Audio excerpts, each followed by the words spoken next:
Hello aspirants, कैसे हो सब? बढ़िया। आज अपन पढ़ने वाले हैं बायोडाइवर्सिटी एंड कंजर्वेशन। ये वन शॉट लेक्चर होने वाला है।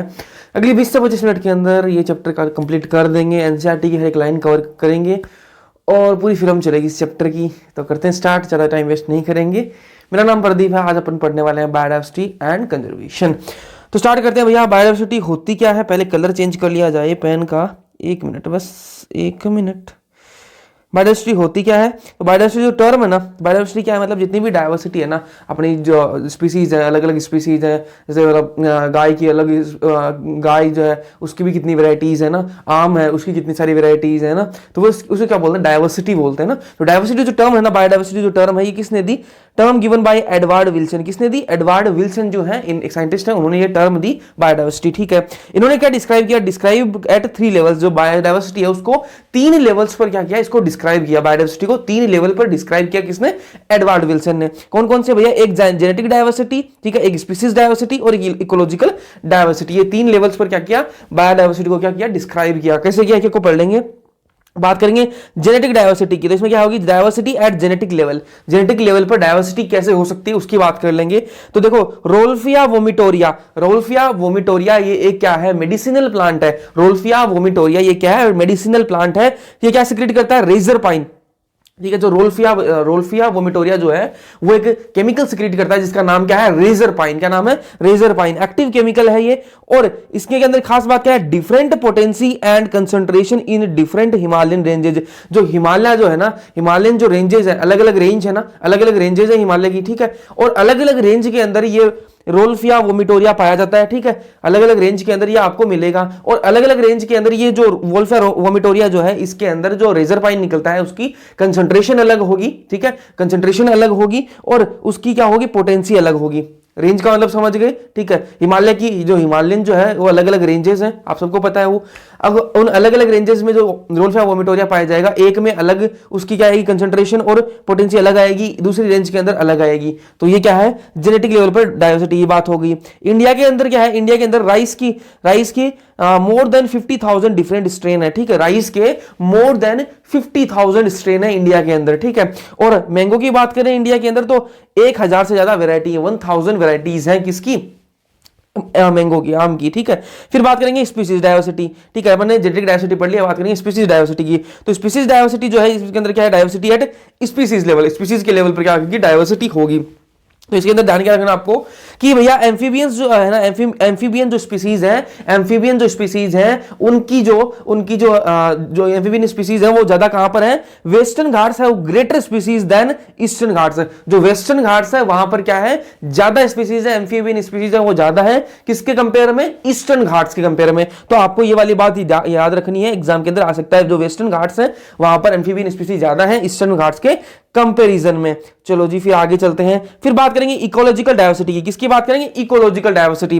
ठीक है जी, इकोसिस्टम जो डाइवर्सिटी है ना, मतलब डाइवर्सिटी जो इकोसिस्टम की जो डाइवर्सिटी है इंडिया के अंदर ज्यादा होगी। इंडिया के अंदर ज्यादा है। किसके कंपेयर में? किसके कंपेयर में? जो स्कैंडिनेवियन कंट्री है नॉर्वे। ठीक है, स्कैंडिनेवियन जो कंट्री है नॉर्वे, उसके कंपेयर में इंडिया के अंदर इकोसिस्टम डाइवर्सिटी ज्यादा है। ठीक है, फिर आगे चलते हैं। ज्यादा क्यों है? क्योंकि यहां पर देखो हर टाइप का वो ज्यादा रेगिस्तान भी है, यहां पर पहाड़ भी हैं, सारे है ना, इसलिए ज्यादा है यहां पर। टोटल स्पीसीज की बात करें, टोटल स्पीसीज, टोटल मतलब पूरे विश्व की बात हो रही है, टोटल स्पीसीज की बात करें तो जो IUCN है ना, IUCN है, ठीक है, 2004 के अकॉर्डिंग क्या है? 1.5 मिलियन स्पीसीज है। ठीक है, 1.5 मिलियन स्पीसीज बताता है IUCN 2004 के अकॉर्डिंग। ठीक है, टोटल स्पीसीज। और एक साइंटिस्ट थे रॉबर्ट मे, इनके अकॉर्डिंग जो है, इनके अकॉर्डिंग कितनी स्पीसीज है टोटल? वो है 7 मिलियन। कितनी है? 7 मिलियन स्पीसीज है। ठीक है जी, अब बात करें इसमें से 7 मिलियन बता दी, इन्होंने बता दी कि 1.5 मिलियन स्पीसीज है। ठीक है, तो अब एनिमल कितने हैं? ये जो टोटल स्पीसीज है उनमें से एनिमल कितने हैं? तो भैया 70% जो है ना वो कौन होंगे? एनिमल्स हैं। ठीक है, 70% कौन है? एनिमल्स है। टोटल स्पीसीज में से 70% कौन है? एनिमल्स हैं। अब इन 70% में से इंसेक्ट जो है ना, इंसेक्ट जो है वो कितने? 70% है। 70% का 70% क्या है? इंसेक्ट है। इन 70% क्या है? एनिमल्स है। उन 70% में से इंसेक्ट कितने हैं? 70% है। ठीक है, और बाकी जितने भी बच गए ना एनिमल, बाकी इंसेक्ट के अलावा जितने भी एनिमल बच गए वो कितने किस में आएंगे? 30% के अंदर वो आ जाएंगे।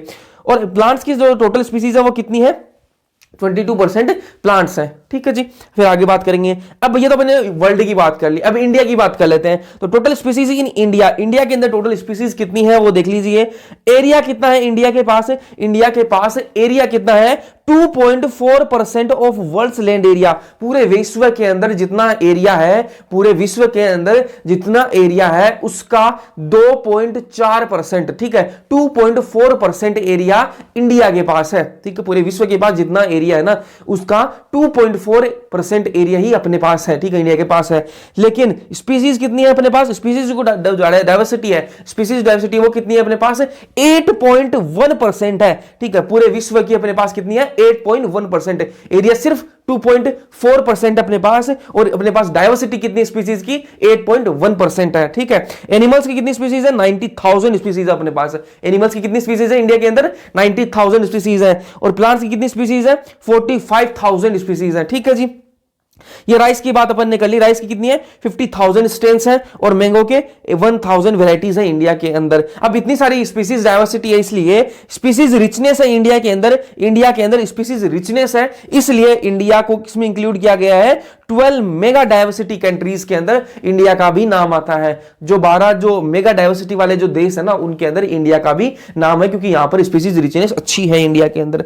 फिर आगे चलते हैं, ये वाला आपको याद रखना है भैया। वर्टिब्रेट्स की बात करें तो सबसे ज्यादा कौन होंगी, फिशेस होंगी। ठीक है, फिशेस सबसे ज्यादा दिख रहे हैं आपको इसमें, बर्ड्स दिख रहे हैं, फिर रेप्टाइल्स आपको दिख रहे हैं, एम्फीबियंस, ममल्स। ठीक है, तो ये वाले जो है ना आपको ये जो ग्राफ दे रखे हैं, जो पाई चार्ट दे रखे हैं आपको, ये आपको याद रखने होंगे। ठीक है जी, फिर आपको बात करें इनवर्टिब्रेट्स की, तो इनवर्टिब्रेट्स में आपको सबको पता है इंसेक्ट तो सबसे ज्यादा है ही है, इंसेक्ट सबसे ज्यादा है। उसके बाद में ज्यादा कौन दिख रहे हैं आपको, जो दूसरे एनिमल ग्रुप है ना, अदर एनिमल ग्रुप, वो ज्यादा दिख रहे हैं। ठीक है, इसमें कलर से ही पता लग रहा है ना कौन सा क्या ज्यादा है। फिर मोलस्कस ज्यादा है, फिर क्रस्टेशियंस सबसे कम है। प्लांट्स की बात करें सबसे ज्यादा कौन होंगे, ठीक है, एंजियोस्पर्म और जो फंजाई हैं वो सबसे ज्यादा है। ठीक है, फिर कौन है, फिर आपकी जो एल्गी है वो ज्यादा है, उसके बाद में मोलस्कस ज्यादा है, उसके बाद में कौन है, फंस और एलाइज, उसके बाद सबसे कम कौन है, लाइकेंस सबसे कम है। तो ये वाला आप ध्यान में रखना, एग्जाम के अंदर पूछा जा सकता है। तो इसको एग्जाम में जाने से पहले इस सारे डायग्राम तो देख के जाना है आपको, तो ये भी ध्यान में रखना।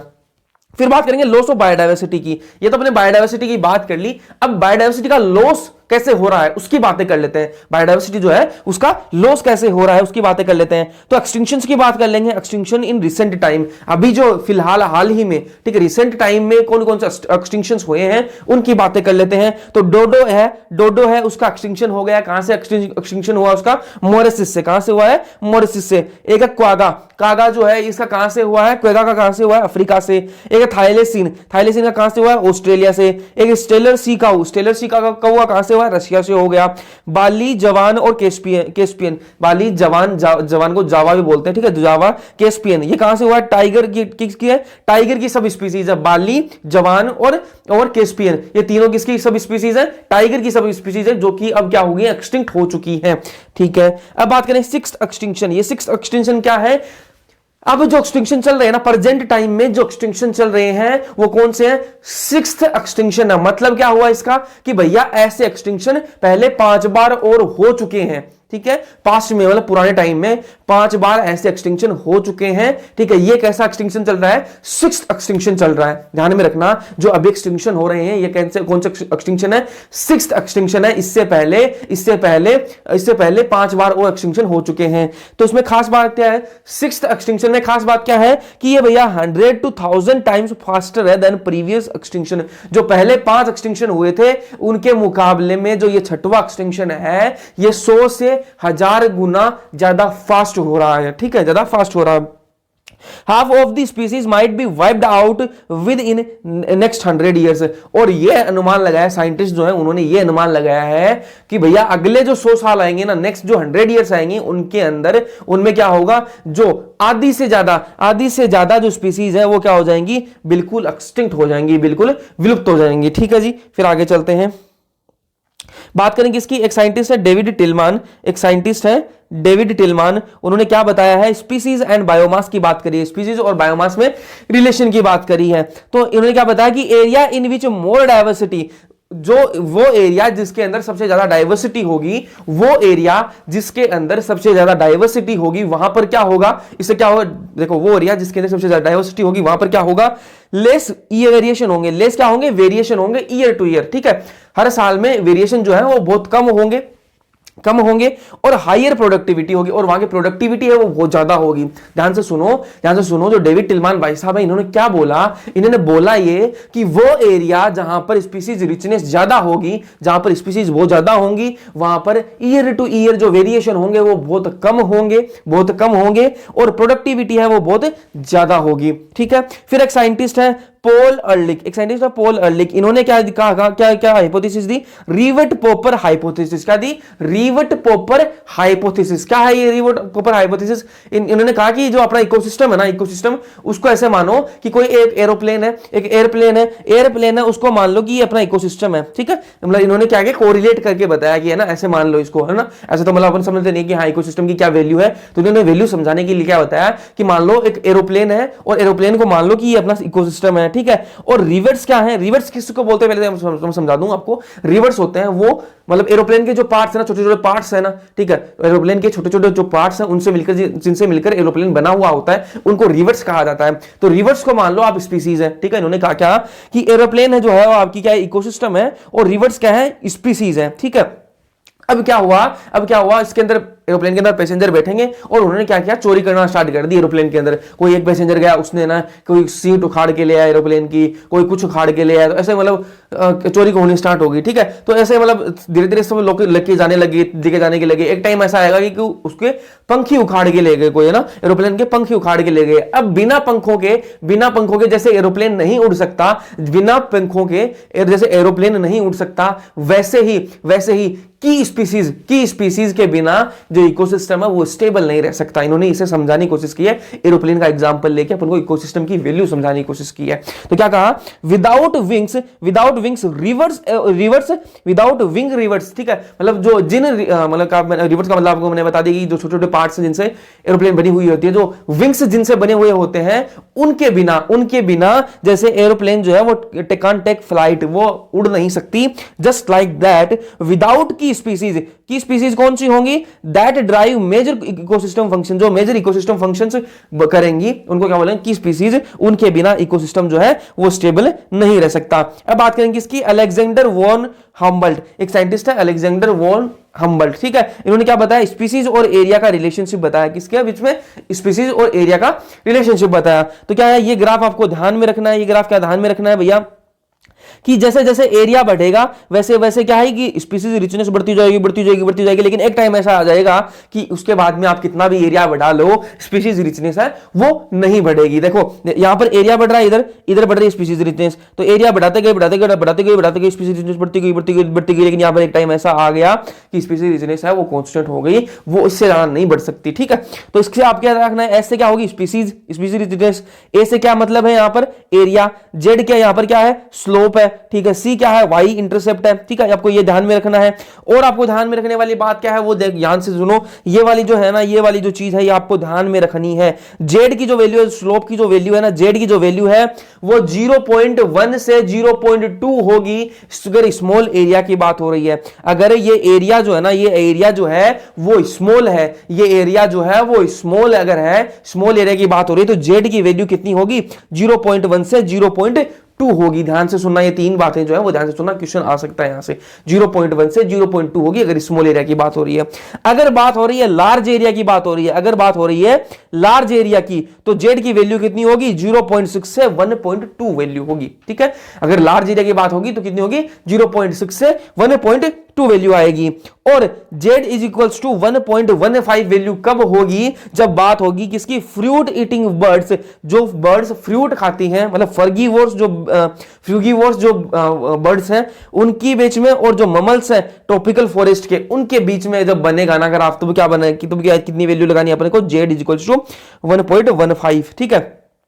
अब बायोडाइवर्सिटी लॉस अपन ने पढ़ लिया, ठीक है। अब बात करें इसके कारण क्या है, कॉजेज क्या है, बायोडाइवर्सिटी लॉस हो क्यों रहा है। तो कॉज ऑफ बायोडाइवर्सिटी लॉस, ठीक है, बायोडाइवर्सिटी लॉस की कॉज क्या है, तो पहले वो देख लो। पहला क्या है, habitat loss and fragmentation. Habitat loss and fragmentation, अपन क्या कर रहे हैं, जंगल वंगल काट रहे हैं, ठीक है, तो इससे क्या है, हैबिटाट लॉस हो रहा है, ठीक है। तो habitat loss and fragmentation, over exploitation, ठीक है, ओवर एक्सप्लॉइट कर रहे हैं अपन चीजों को, अपन को पता लगा कि ये अपने काम की चीज है, फिर अपन उसको खत्म करके मानते हैं ना। तीसरा क्या है, alien species invasion. Alien species invasion मतलब कहीं दूसरी जगह से स्पीसीज आकर उन्होंने क्या की, जो वहां से पहले कोई एक एरिया है उसके अंदर पहले स्पीसीज रह रही थी और वहां पर कोई दूसरी स्पीसीज आई, उन्होंने आकर क्या, जो पहले से रह रही थी उनको मार दिया, ठीक है। तो उसकी वजह से क्या हो रहा है, बायोडाइवर्सिटी लॉस हो रही है। एक है को एक्सटिंक्शन, एक क्या है, को एक्सटिंक्शन मतलब साथ जिएंगे साथ मरेंगे, एक मर गया तो दूसरा भी फिर नहीं जिएगा, बोला हमको भी नहीं जीना, हम भी मरेंगे फिर, ठीक है। तो ये चार जो है ना, ये चार रीजन है जिनकी वजह से बायोडाइवर्सिटी लॉस हो रहा है। अब आपको एग्जाम के अंदर पूछ ले कि भैया मोस्ट इंपोर्टेंट कॉज कौन सा है जिससे बायोडाइवर्सिटी लॉस हो रहा है,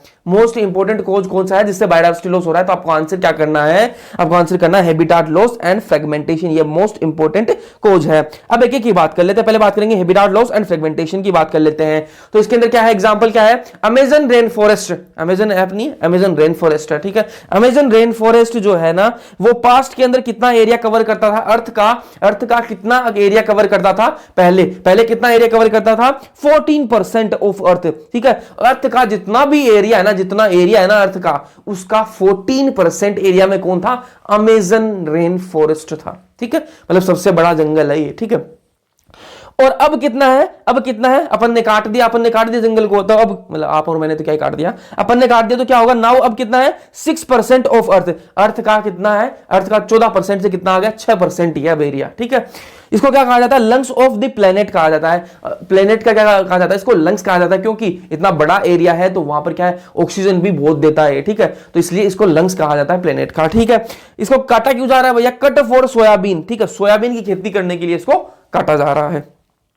दूसरा क्या रीजन है, ओवर एक्सप्लॉयटेशन की बात करें तो इसके अंदर क्या है, स्टीलर्स काऊ और पैसेंजर पीजन, स्टीलर्स और काऊ इसके अंदर एग्जांपल, स्टीलर काऊ और पैसेंजर पीजन, इनको बेचारों को ओवर एक्सप्लॉइट किया तो एक्सटिंक्ट हो गए बेचारे, ठीक है। फिर बात करें किसकी, एलियन स्पीसीज की। एलियन स्पीसीज इन्वेजन है, एलियन स्पीसीज ऐसे नहीं कि भाई दूसरे ग्रह से कोई एलियन आ गए उन्होंने खत्म कर दिया ना, ऐसा कुछ नहीं है। एलियन स्पीसीज किसको बोलेंगे, एलियन स्पीसीज कोई एक एरिया के अंदर कोई स्पीसीज रह रही हैं और कोई दूसरे एरिया से उस एरिया के अंदर कोई आएगा ना, स्पीसीज आएगी, उसको क्या बोलेंगे, एलियन बोल देंगे, ठीक है। कोई एक एरिया है, कोई एक एरिया ए है, कोई एक एरिया बी है, अब बी वाले जब ए के अंदर जाएंगे, ए एरिया के अंदर जाएंगे, तब उसको क्या बोल देंगे अपन, एलियन बोल देंगे, ठीक है। तो इससे क्या हुआ, मतलब दूसरे एरिया से आके वो स्पीसीज उनको फिर उनसे क्या की, मतलब कंपटीशन हुआ दोनों के बीच में, ठीक है। तो खाने के लिए कंपटीशन हुआ होगा, लड़ाई वड़ाई हुई होगी आपस में, तो एक जो स्पीसीज है वो एक्सटिंक्ट कर गई, ठीक है। तो वही क्या एरिया, एलियन स्पीसीज इन्वेजन है। तो इससे क्या हुआ, सिस्लिड जो फिश है ना, सिस्लिड जो फिश है ये एक्सटिंक्ट हो गई ड्यू टू नाइल पर्च। जो नाइल पर्च भी एक फिश है, ठीक है, उसकी वजह से ये जो सिस्लिड फिश है ये क्या हो गई, एक्सटिंक्ट कर गई। जो नाइल पर्च है वो नाइल रिवर के अंदर, ये नाइल पर्च जो मछली है, जो फिश है ये रहती है, ये सिस्लिड फिश, इसकी वजह से क्या हो गया, एक्सटिंक्ट हो गई। इंडिजिनस जो कैटफिश है ना, इंडिजिनस जो कैटफिश है वो एक्सटिंक्ट हो गई, किसकी वजह से, अफ्रीकन कैटफिश की वजह से। अफ्रीकन कैटफिश आई और जो इंडिजिनस कैटफिश है वो क्या हो गई, एक्सटिंक्ट हो गई। अफ्रीकन कैटफिश कौन सी है, क्लैरियस गैरीपाइनस, ठीक है। और जो नेटिव स्पीसीज है वो एक्सटिंक्ट हो गई, किसकी वजह से, नेटिव जो स्पीसीज है वो एक्सटिंक्ट हो गई, किसकी वजह से, पार्थेनियम की वजह से। पार्थेनियम क्या है, कैरेट ग्रास और वाटर हाइसिंथ आइकोनिया की वजह से क्या हो गई, एक्सटिंक्ट हो गई, ठीक है। अब बात करेंगे इसकी को एक्सटिंक्शन की। को एक्सटिंक्शन मैंने आपको बता दिया, वही है साथ जिएंगे साथ मरेंगे, ठीक है। एक जिएगा तो दूसरा भी जिएगा, दूसरा मरेगा तो वो भी मरेगा, साथ में मरेंगे, ठीक है। तो इनका मतलब रिलेशन काफी क्लोज है। तो कैसा है, इनका ओब्लिगेटरी रिलेशनशिप है, ओब्लिगेटरी रिलेशनशिप है, एक दूसरे के बिना रह नहीं सकते, ये एक दूसरे के बिना रह नहीं सकते। इसके अंदर एग्जाम्पल क्या आ जाएगा, प्लांट पोलिनेटर म्यूचुअल रिलेशन। तो प्लांट, ऐसे कुछ प्लांट मैंने आपको बताए थे, जो सेक्सुअल रिप्रोडक्शन और फ्लावरिंग प्लांट पढ़ाया था, कि जो कुछ प्लांट ऐसे हैं जिनकी जो पोलिनेशन है वो कौन करते हैं, वो एनिमल करता है। वो क्या करता है, दूसरा पोलिनेटर करता है। पोलिनेटर यहां पर एनिमल है, और एनिमल के लिए जो एग वगैरह रखने के लिए, उसका एग वगैरह रखने के लिए जो प्लांट है वो इसको सेफ प्लेस प्रोवाइड करता है। तो इनकी एक रिलेशनशिप है। अगर वो प्लांट एक्सटिंक्ट हो गया तो वो ऑलरेडी मतलब वो ऑटोमेटिकली जो एनिमल है वो भी क्या हो जाएगा, एक्सटिंक्ट हो जाएगा, ठीक है। अब आगे चलते हैं। ये वाली लाइन ध्यान रखना भैया, इंपॉर्टेंट लाइन है। Tropical forest Ecuador has up to 10 times more species of vascular plants than same area of temperate forest Midwest of USA. Temperate forest जो है ना यूएसए के जो मिडवेस्ट के अंदर है उससे ज्यादा वेस्कुलर प्लांट्स हैं, कितने 10 टाइम्स ज्यादा हैं। कहां पर हैं? ट्रॉपिकल फॉरेस्ट इक्वेडोर के अंदर, ठीक है। अब ऑर्किड्स की कितनी स्पीसीज है? 20,000 स्पीसीज है, या ध्यान में रखना। ऑर्किड्स की कितनी स्पीसीज है? 20,000 स्पीसीज है। एंड्स की कितनी स्पीसीज है? 20,000 स्पीसीज है। फिशेस की कितनी स्पीसीज है? 28,000 स्पीसीज है, ठीक है। और बीटल्स की कितनी स्पीसीज है? 3 लाख स्पीसीज है, ठीक है। अब बात करेंगे बायोडायवर्सिटी कंजर्वेशन के। लॉस की बातें कर ली अब अपन ने, अब बात करेंगे इसको बचाएं कैसे, कंजर्व कैसे करें, बायोडायवर्सिटी को बचा कैसे सकते हैं। तो बचाने से पहले क्यों बचाएं, ठीक है, बचाने से पहले ये भी सोचना पड़ेगा ना हमारा मकसद क्या है बचाने का। खत्म हो रही है वो तो मान लिया खत्म हो रही है, लेकिन इसका बचाने का मकसद क्या है, अपन को क्या मिल रहा है उससे, वो पहले अपन को पता होना चाहिए ना। तो अपन को मिल क्या रहा है, पहले बात करें नैरो यूटिलिटेरियन, ब्रॉड यूटिलिटेरियन और एथिकल। पहले नैरो की बात कर लेते हैं। तो नैरो यूटिलिटेरियन के अंदर क्या है कि भैया इससे अपन को फूड मिल रहा है, खाना मिल रहा है अपन को, फाइबर्स मिल रहे हैं, मेडिसिन दवाइयां मिल रही हैं अपन को, इंडस्ट्रियल प्रोडक्ट्स मिल रहे हैं अपन को, ठीक है, कंस्ट्रक्शन के लिए मटेरियल मिल रहा है अपन को, ठीक है। और ये जो सारी चीजें है ना इनकी सर्च करेंगे, ये जो सारी चीजें बनाते हैं food, fibre, medicine, industrial product और कंस्ट्रक्शन मटेरियल, इन सब चीजों को सर्च करने की जो प्रोसेस है उसको क्या बोलते हैं? उसको बोलते हैं बायो प्रोस्पेक्टिंग। उसको क्या बोलते हैं? Bio prospecting. तो आपको पूछ ले कि बायो प्रोस्पेक्टिंग होती क्या है, तो भैया search of these material, in materials की, दीज कौन? ये मटेरियल्स, इनकी सर्च को क्या बोलते हैं? बायो प्रोस्पेक्टिंग बोलते हैं, ठीक है। और क्या मिलता है उनको? मोर देन 25%, 25% से ज्यादा जो ड्रग्स है वो कहां से बनती है? प्लांट्स से बनती है। कहां से बनती है? प्लांट से बनती हैं। और 25,000 जो स्पीसीज है प्लांट की जो 25,000 स्पीसीज है उनसे क्या बनती है? मेडिसिनल जो मतलब दवाइयां हैं, मेडिसिन जो वो बनती हैं, ठीक है। इंडस्ट्रियल प्रोडक्ट्स कौन कौन से हैं इसके अंदर? तो टेनिन्स हो गए, रेजिन हो गए, परफ्यूम हो गए, डाई हो गई, लुब्रिकेंट्स हो गए, ठीक है। परफ्यूम लगाते हो वो सारी चीजें क्या से आती हैं? वो सारी प्लांट से ही आती हैं, बायोडायवर्सिटी से ही आती हैं, ठीक है। अब बात करें किसकी? ब्रॉड यूटिलिटेरियन, ठीक है। ये तो अपना नैरो यूटिलिटेरियन होगा, अपने मतलब निजी जीवन में काम करने के लिए होगा ना, फूड वगैरह ये सारी चीजें अपन को चाहिए। अब ब्रॉड में सोचें इसको, ठीक है, मतलब ब्रॉड में सोचे, अपना थोड़ी दिमाग है नहीं तो छोटी सोच होगी नैरो वाली। तो अब अपन इसको थोड़ा बड़ा सोच के देखें तो क्या है इसके अंदर? फोटोसिंथेसिस। जो प्लांट्स हैं वो फोटोसिंथेसिस कर रहे हैं, ठीक है। और फोटोसिंथेसिस से क्या हो रही है? अपन को ऑक्सीजन भी मिलती है, यह बात ध्यान में रखना, ठीक है। फिर क्या है? पोलिनेशन।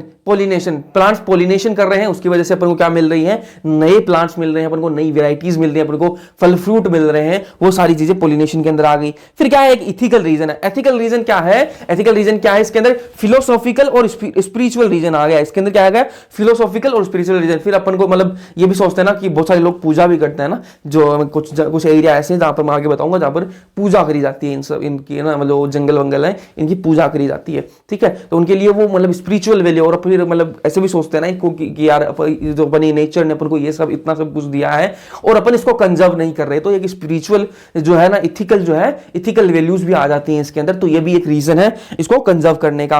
फिर बात करें कंजर्वेशन कैसे कर सकते हैं, एक है इन सीटू कंजर्वेशन, एक है एक्स सीटू कंजर्वेशन। नाम से पता लग रहा है इन सीटू के अंदर क्या होगा? ऑन साइट कंजर्वेशन होगा, ऑन साइट कंजर्वेशन होगा। जहां जो ऑर्गेनिज्म रहता है वहीं जाकर अपन उसको क्या कर दें? कंजर्व कर दें, वहीं जाकर उसकी प्रोटेक्शन करें, वहीं जाकर उसकी कंजर्व करें, ठीक है। एक्स-सीटू कंजर्वेशन क्या होता है? जो जहां पर रहता था वहां पर उसको खतरा है, इसलिए वहां से उठाकर वहां उसका कंजर्वेशन नहीं हो सकता, इसलिए उस ऑर्गेनिज्म को वहां से उठाकर अपन एक सेफ प्लेस पर लेके जाएंगे, उसको वहां पर प्रोटेक्ट करेंगे, ठीक है। तो इन सिटू की पहले बात करते हैं, ये कैसा ऑन साइट कंजर्वेशन मैंने आपको बताया, जहां वो रहता है ना वहीं जाकर उसका कंजर्वेशन करेंगे। इसके में के अंदर एग्जांपल क्या है? हॉटस्पॉट कितने हैं? 34 हॉटस्पॉट है। नेशनल पार्क कितने हैं? 90 नेशनल पार्क है। बायोस्फीयर रिजर्व कितने हैं? 14 है। वाइल्ड लाइफ सेंचुरीज कितनी है? 448 है, ठीक है। और सेक्रेड ग्रूव्स की सेक्रेड जो ग्रूव्स हैं वो भी इसके अंदर आते हैं। सेक्रेड ग्रूव्स क्या होते हैं हम आगे थोड़ा बताऊंगा, ठीक है आपको। एक्स-सीटू कंजर्वेशन है वो क्या है? इसके अंदर टेकन आउट फ्रॉम नेचुरल, जो नेचुरल हैबिटेट है उनका, वहां से उनको निकालकर उनको एक स्पेशल एरिया के अंदर लेके जाएगा, वहां पर उनको प्रोटेक्ट किया जाएगा। इसके अंदर क्या है? जूलॉजिकल पार्क आ गया, बोटेनिकल गार्डन आ गया, वाइल्ड लाइफ सफारी आ गई और सीड बैंक्स आ गए। तो ये वाले जो ध्यान में रखना, ये वाले कि भैया एक्स-सीटू कंजर्वेशन में कौन से आएंगे और इन सीटू में कौन से आएंगे, यहां से क्वेश्चन आ सकता है, तो ये वाली बातें ध्यान में रखना। अब आगे चलते हैं, बात करेंगे अर्थ समिट हुई थी कहां पर? रियो डी जेनेरियो के अंदर। रियो डी जेनेरियो के अंदर क्या हुई थी? अर्थ समिट हुई थी। कब हुई थी? 1992 के अंदर हुई थी। 1992 के अंदर अर्थ समिट हुई थी रियो डी जेनेरियो के अंदर। किस लिए हुई थी भैया? हुई किस लिए थी? For conservation of biodiversity. सारे देशों ने सोचा कि भैया बायोडायवर्सिटी को कंजर्व करना है, इसलिए वो मिले थे, इसको क्या नाम दिया गया? अर्थ समिट दिया गया। रियो डी जेनेरियो के अंदर ये हुई थी 1992 के अंदर, और इसके अंदर सारे नेशंस ने पार्टिसिपेट किया था। ऑल नेशंस पार्टिसिपेट किया था, ठीक है। अब बात करें वर्ल्ड समिट, ये पहली तो अर्थ समिट हुई थी, उसके बाद में हुई थी वर्ल्ड समिट। तो वर्ल्ड समिट के अंदर ये कहां हुई थी, ये जोन्सबर्ग के अंदर हुई थी, जोन्सबर्ग के अंदर हुई थी। कब हुई थी, 2002 के अंदर हुई थी, जोन्सबर्ग के अंदर हुई थी, और ये हुई थी 2002 के अंदर हुई थी। ये भी फॉर कंजर्वेशन ऑफ बायोडायवर्सिटी को कंजर्व करने के लिए ही ये हुई थी, मीटिंग हुई थी उनकी। और इसके अंदर जो सारे देश है ना उन्होंने पार्टिसिपेट किया था, लेकिन वर्ल्ड समिट के अंदर सिर्फ 190 कंट्रीज जो हैं उन्होंने पार्टिसिपेट किया था, ठीक है। और प्लेज ली वहां पर, और जो सारे देश हैं उन्होंने क्या प्लेज ली कि भैया pledge to reduce biodiversity loss till 2010, कि हम भैया 2000 हम प्रतिज्ञा लेते हैं कि हम 2010 तक क्या कर लेंगे, जो बायोडायवर्सिटी लॉस है उसको कम कर लेंगे। इन्होंने ऐसी प्लेज ली थी, 2002 के अंदर ली थी, ठीक है। अब बात कर लेंगे हॉटस्पॉट्स की। तो हॉटस्पॉट्स भैया शुरुआत में हॉटस्पॉट कितने थे, इनिशियली कितने थे, 25 हॉटस्पॉट्स थे, और अब कितने हो गए हैं, 34 हॉटस्पॉट हो गए हैं। इंडिया में हॉटस्पॉट कितने हैं, 3 हॉटस्पॉट है इंडिया के अंदर, 3 हॉटस्पॉट है। कौन कौन से, western Ghat and Sri Lanka, Indo Burma और हिमालय, ठीक है। एरिया की बात करें तो हॉटस्पॉट का एरिया कितना है, लेस देन 2%, 2% से कम एरिया है हॉटस्पॉट्स का। और इसके अंदर जो स्पीसीज रिचनेस है वो बहुत ज्यादा हाई है, हाई स्पीसीज, एरिया कम है लेकिन स्पीसीज रिचनेस बहुत ज्यादा है। इसके अंदर हाई एंडेमिज्म है, हाई एंडेमिज्म वाली स्पीसीज है। हाई एंडेमिज्म मतलब कि भैया वो स्पीसीज, वो ऐसी बहुत सारी ऐसी स्पीसीज हैं हॉटस्पॉट्स के अंदर जो आपको और कहीं नहीं मिलेंगी, सिर्फ हॉटस्पॉट्स के अंदर मिलेंगी, ठीक है। बहुत सारी ऐसी स्पीसीज हैं, ठीक है। एंडेमिज्म स्पीसीज कौन सी होती हैं, वो स्पीसीज जो सिर्फ हॉटस्पॉट्स के अंदर मिलेंगी, आपको और कहीं नहीं मिलेंगी, ठीक है। तो वो स्पीसीज और कहीं नहीं मिलेंगी, ठीक है। वो कौन सी होगी, एंडेमिज्म स्पीसीज होगी। और ऐसी बहुत सारी स्पीसीज कहां पर है, हॉटस्पॉट्स के अंदर मिलती हैं, ठीक है जी। Hotspots can reduce ongoing mass extinction by 30%। अगर अपन हॉटस्पॉट्स जो है ना, जो हॉटस्पॉट बने हुए हैं, अगर उनकी अगर अपन अच्छे से प्रोटेक्शन करें, अच्छे से केयर करें ना, तो अपन 30% तक अपन क्या कर सकते हैं, बायोडायवर्सिटी लॉस को बचा सकते हैं, ठीक है। जो मास एक्सटिंक्शन है उसको बता सकते हैं, जो बहुत सारे जो ऑर्गेनिज्म एक्सटिंक्ट हो रहे हैं उनको बता सकते हैं। अब बात करें सेक्रेड ग्रूव्स। सेक्रेड ग्रूव्स क्या है, वो एरिया जिनकी क्या करते हैं, बहुत सारे जो क्षेत्र हैं उनमें अलग अलग एरिया के अंदर उनकी पूजा की जाती है, तो वो कौन कौन से एरिया हैं, खासी and Jaintia hills of Meghalaya के अंदर खासी और जैंतिया हिल्स हैं। वहां के लोग वहां की जो एरिया उसको मतलब उसकी पूजा करते हैं, एक तरह से उनको मतलब अच्छे से मानते हैं उस चीज को, ठीक है। तो मतलब वो अच्छी बात है ना, पूजा करना अच्छी बात है, ठीक है। उस वजह से मतलब लोग पूजा करते हैं, इसलिए वो चीजें बची हुई रहती हैं, ठीक है। उसको काटने नहीं देते, वरना वो लोग काट देते हैं, ठीक है। फिर क्या है, अरावली हिल्स ऑफ राजस्थान के अंदर जो अरावली हिल्स हैं उनकी भी लोग पूजा करते हैं। Western Ghat of Karnataka and Maharashtra के और जो कर्नाटका के जो वेस्टर्न घाट है वहां का, ये भी सेक्रेड ग्रुप्स के अंदर है। और सरगुजा, चंदा और बस्तर एरिया ऑफ एमपी का जो बस्तर, सरगुजा और चंदा जो एरिया है, ये भी सेक्रेड ग्रुप्स के अंदर है। ये अपना चैप्टर हो गया कंप्लीट। कैसा लगा आपको, कमेंट सेक्शन में कमेंट करके जरूर बताना। एनसीईआरटी की हर एक लाइन अभी कवर हो चुकी है, ठीक है। और जैसा भी आपको लगे कमेंट सेक्शन में कमेंट करके जरूर बताना। डिस्क्रिप्शन में दे रखा है टेलीग्राम चैनल का लिंक, वहां पर आपको मिलेंगे नोट्स। एग्जाम से पहले ये नोट्स रिवाइज कर लोगे ना, मजा आ जाएगा आपको। 10 मिनट नहीं लगेगी आपको ये नोट्स रिवाइज करने के अंदर, और एग्जाम से पहले अगर आपको 10 मिनट में अगर एक चैप्टर रिवाइज हो रहा है ना, तो आपके लिए बहुत अच्छी बात बन जाएगी। तो मेरे कहने पर यार एक बार ज्वाइन कर लो।